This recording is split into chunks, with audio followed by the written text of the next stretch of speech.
All the engines on the island of Sodor look forward to Harvest Festival time. But most of all, they look forward to Sir Topham Hatt's Harvest Firework Display. Sir Topham Hatt came to see Thomas and James. "James, you are to collect the fireworks from the depot."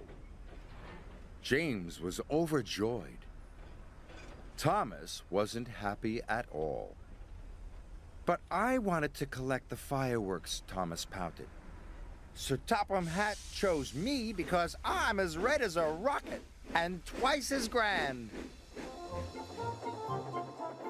James steamed proudly across the countryside.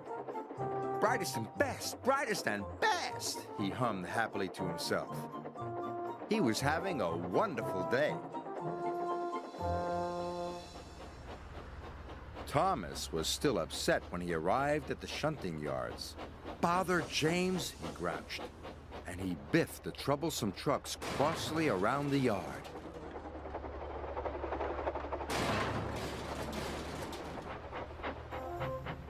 When James arrived at the depot, he was very excited. The freight cars were all ready for him, filled safely to the top with fireworks. James was coupled up with the precious cargo, and he steamed away.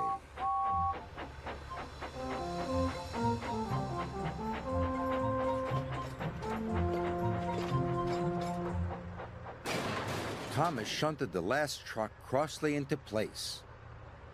The troublesome trucks were glad that job was finished. Oh. James happily steamed along. He was thinking about the fireworks. He was imagining all the sparkles, flashes, and shooting stars when suddenly there was a loud noise. And James ground to a halt. "I will have to go and call for help," said his driver. Thomas puffed back into Knapford Station as Gordon was letting off his passengers. Children and grown-ups from all over the island had come to see the fireworks. Seeing the children cheered Thomas up, but Sir Topham Hatt looked concerned. "James has broken down," he said. "You must collect him, Thomas, and bring him back, or the fireworks display will be canceled." "Oh, no," cried Thomas.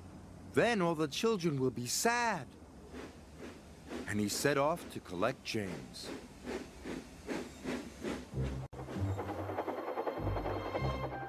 Thomas puffed across the countryside. Even with his light on, Thomas knew he had to be very careful.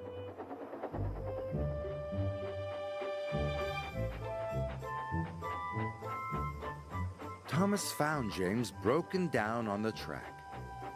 "Hello, busted boiler," teased Thomas. "You don't look very useful now."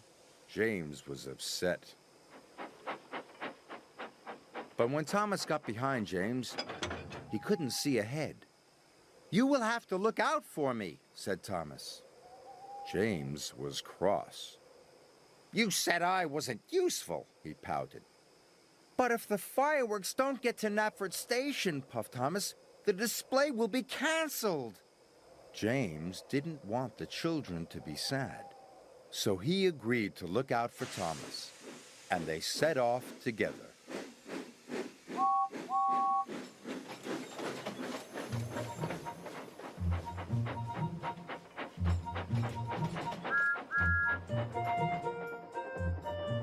When the track was straight and clear, James called out, "Go faster, Thomas!" And Thomas did. They were soon working happily together and making good time. Sir Topham Hatt checked his watch. There was still no sign of Thomas or James. "It's very late," he thought. "It's almost the children's bedtime." Even Gordon was worried. "I'll have to cancel the display," said Sir Topham Hatt. So the disappointed children started to board the coaches.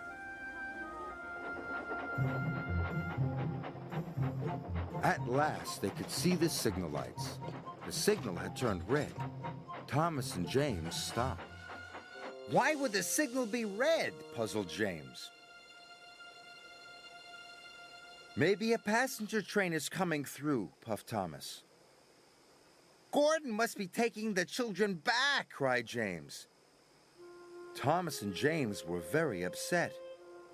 We're here, they cried, and sounded their whistles as loudly as they could. But no one could hear them. The children were all on board. Gordon was ready to depart. Then Thomas had a bright idea. Send up a rocket, he told his driver. So his driver carefully lit a rocket. He stood well back as it whooshed into the sky. The rocket burst into stars. A sparkling dragon, cried Sir Topham Hatt. It must be Thomas and James. Stop, Gordon, he said. The firework display is back on. The junction signal turned to green, and Thomas and James were soon on their way.